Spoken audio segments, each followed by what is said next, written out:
Você já ouviu as parábolas de Jesus muitas vezes, certo?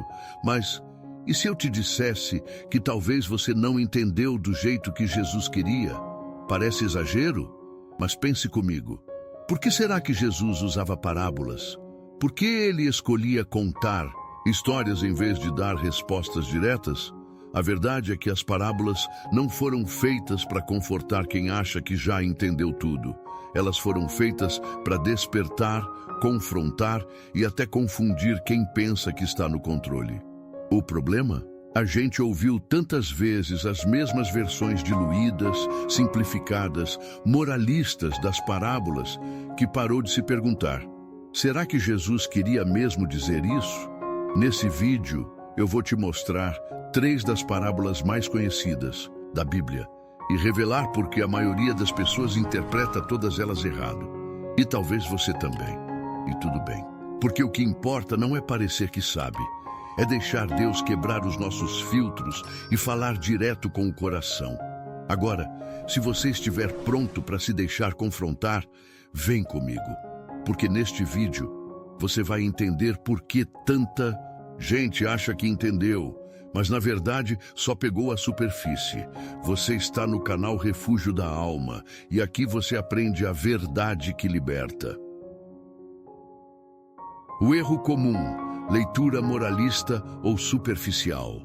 A maioria de nós aprendeu as parábolas de Jesus como se fossem fábulas cristãs, tipo Êxodo, versão gospel. Uma historinha com uma lição de moral no final. Ah, essa aqui é para ensinar a perdoar. Essa aqui é para não desperdiçar dons. Essa é para ajudar o próximo. Mas tem um problema grave aí. Jesus nunca contou parábolas para quem queria uma resposta fácil. Na verdade, ele dizia: a vocês é dado conhecer os mistérios do reino, mas aos de fora tudo lhes é dito por parábolas. Ou seja, parábola não é explicação, é teste de escuta. É como se Jesus dissesse: vamos ver quem está realmente ouvindo. E quando a gente se acostuma a ouvir só com os ouvidos, sem envolver o coração, a gente reduz parábolas potentes a lições infantis e perde o poder transformador delas. O resultado? A gente acha que entendeu, mas na verdade só projetou nossas ideias em cima do texto. Acha que é o herói da história, acha que já sabe o final, acha que a lição é ser bonzinho. Mas Jesus não veio nos ensinar a ser bons, ele veio nos despertar. E agora, eu quero que você veja com os seus próprios olhos. Vamos olhar para a primeira parábola juntos e descobrir por que ela não é sobre o que te ensinaram. Prepara o coração, porque a partir de agora, o solo vai começar a ser mexido. O semeador. Você já foi todos os tipos de solo. A parábola do semeador é uma das mais conhecidas. Jesus fala de 4 solos. 1 dá fruto, 3 não. E a maioria de nós aprendeu a interpretá-la assim. Existem pessoas boas e pessoas ruins, pessoas que recebem bem a palavra e outras que rejeitam. Só que não é isso que Jesus está dizendo. A parábola não é sobre 4 tipos de gente. É sobre 4 condições diferentes do coração. E aqui vai o choque. Você já foi todos eles. Já foi o caminho onde a semente mal encostou e já foi levada. Já foi o solo pedregoso, animado num culto, empolgado com uma palavra, mas que murchou quando a vida ficou difícil. Já foi o solo sufocado, cheio de boas intenções, mas com a mente tomada por preocupações, correria, ansiedade. E sim, também já foi o solo fértil, aquele que ouviu e frutificou. O ponto não é quem é você hoje, como se fosse algo fixo. Qual é o seu coração agora? Qual solo você oferece hoje à palavra? Essa parábola não é uma sentença. É um convite diário, porque a boa notícia é: o solo pode mudar. E quando muda, a mesma semente que antes era levada ou sufocada, começa a dar fruto. Essa parábola não veio te rotular. Ela veio te chamar de volta para a escuta verdadeira, para quebrar a terra do seu coração, para preparar espaço para o reino. E se essa parábola já te sacudiu, espera só ver a próxima, porque a mais famosa de todas Talvez nem seja sobre o filho que foi embora. O filho pródigo. A parábola não é sobre o filho que foi. A gente conhece essa história de cor. O filho pede a herança, sai de casa, gasta tudo com festa e pecado. E depois volta arrependido. O pai corre, abraça, perdoa. Festa, sandálias, anel, novos começos. E aí vem a pregação clássica. Não importa o quanto você se afaste, Deus sempre te recebe de volta. Sim, essa parte é linda e verdadeira, mas não é o centro da parábola, porque quando Jesus contou essa história, ele não estava falando com filhos pródigos, ele estava falando com fariseus, com gente que nunca saiu de casa, gente que olhava para os pecadores e dizia: esses aí não merecem festa. E aí entra o irmão mais velho, o cara que fez tudo certo, obedeceu, trabalhou, nunca saiu dos caminhos do pai, mas ficou furioso quando viu o perdão sendo oferecido a quem, na cabeça dele, não merecia. Sabe o que é mais assustador nessa parábola? É que o irmão mais velho também estava fora da festa, mesmo tendo ficado em casa, mesmo fazendo tudo certo. Ele não conseguia celebrar a graça, porque no fundo queria justiça, queria mérito, queria controle. Quantas vezes, sem perceber, nós somos esse irmão, nos sentimos ofendidos com o perdão alheio. Achamos que somos mais dignos porque estamos aqui há mais tempo. E pior, deixamos a religião nos afastar do coração do Pai. Essa parábola é um espelho, não para quem está voltando para casa, mas para quem nunca saiu e mesmo assim perdeu a festa. E se você pensou que essa virada foi forte, espera só até vermos como a próxima parábola foi transformada em justificativa para a produtividade, quando Jesus falava de algo muito mais profundo. A parábola dos talentos não é sobre ganhar mais, é sobre ser fiel. Se você já ouviu essa parábola, provavelmente ouviu algo assim: Deus quer que você multiplique o que Ele te deu, que você seja produtivo, que você mostre resultados. Mas, será que é isso mesmo? Vamos recapitular. Um senhor viaja e entrega a seus servos diferentes quantidades de talentos, uma unidade de medida, equivalente a muitos anos de salário. Um recebe 5, outro 2, outro 1. Na volta, ele elogia os 2 primeiros por terem multiplicado o que receberam e repreende o último, que teve medo e enterrou o talento. E aí vem a interpretação popular. Você tem que fazer render seus dons, seus recursos, seu potencial. Só que isso é leitura de coach, não leitura bíblica. Jesus não está falando sobre produtividade. Ele está falando sobre responsabilidade e fidelidade. O servo que recebeu menos não foi punido por produzir pouco. Foi punido por não fazer nada, por enterrar o que recebeu, por paralisar-se pelo medo.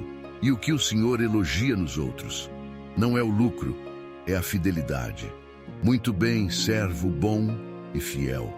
Ou seja, o foco não está em quanto você produz, mas no que você faz com aquilo que recebeu. Por menor que pareça, se você cuida de um grupo pequeno, se ajuda uma única pessoa, se serve em silêncio, isso é talento sendo multiplicado. Aos olhos do reino, Deus não está procurando gente impressionante, Ele está procurando gente fiel. E essa fidelidade é justamente o que a maioria esquece quando interpreta as parábolas de forma rasa. Mas, e se o verdadeiro erro fosse mais profundo? E se o problema fosse achar que a gente é sempre o mocinho da história? A reviravolta. Você não é o mocinho. Até aqui, talvez você tenha percebido um padrão. Nas parábolas de Jesus, a gente quase sempre se coloca no papel do herói. O bom solo, o filho arrependido, o servo fiel, o samaritano compassivo. Mas, e se a gente estiver se colocando no lugar errado? E se na maioria das vezes a gente for o solo raso, o irmão amargo, o servo paralisado, o fariseu que julga de longe? A verdade é, As parábolas foram feitas para virar espelho, não para dar medalha. Elas não são histórias para a gente se sentir bem, são convites para a gente se enxergar. E às vezes a imagem que volta não é confortável. Mas sabe o que é lindo nisso tudo? Jesus sabia disso. Ele contou essas histórias não para condenar, mas para despertar quem tem coragem de ouvir. Se você percebe que talvez tenha interpretado errado, não se frustre. Isso não é fracasso, é o começo da transformação. Porque só quando a gente para de tentar parecer certo o tempo todo, é que o Evangelho começa a penetrar de verdade. E se agora você está se perguntando, então, como eu faço para entender melhor essas parábolas? No próximo capítulo, eu vou te dar um caminho claro, simples, direto, para você ler essas histórias com outros olhos e com outro coração. Como interpretar melhor as parábolas? Se as parábolas são tão profundas, por onde começar a entender de verdade? A resposta não está num livro técnico, está numa postura: humildade. A primeira chave é essa: pare de se colocar automaticamente no lugar do herói. Quando Jesus conta uma história, pergunte: onde está o meu orgulho aqui? O que nessa parábola me incomoda? É ali que a mensagem começa. A segunda chave é lembrar para quem Jesus falava. Ele contava parábolas para multidões, mas também em resposta direta a fariseus, discípulos, líderes. Ou seja, o contexto importa e muda tudo. A terceira chave: não leia com pressa.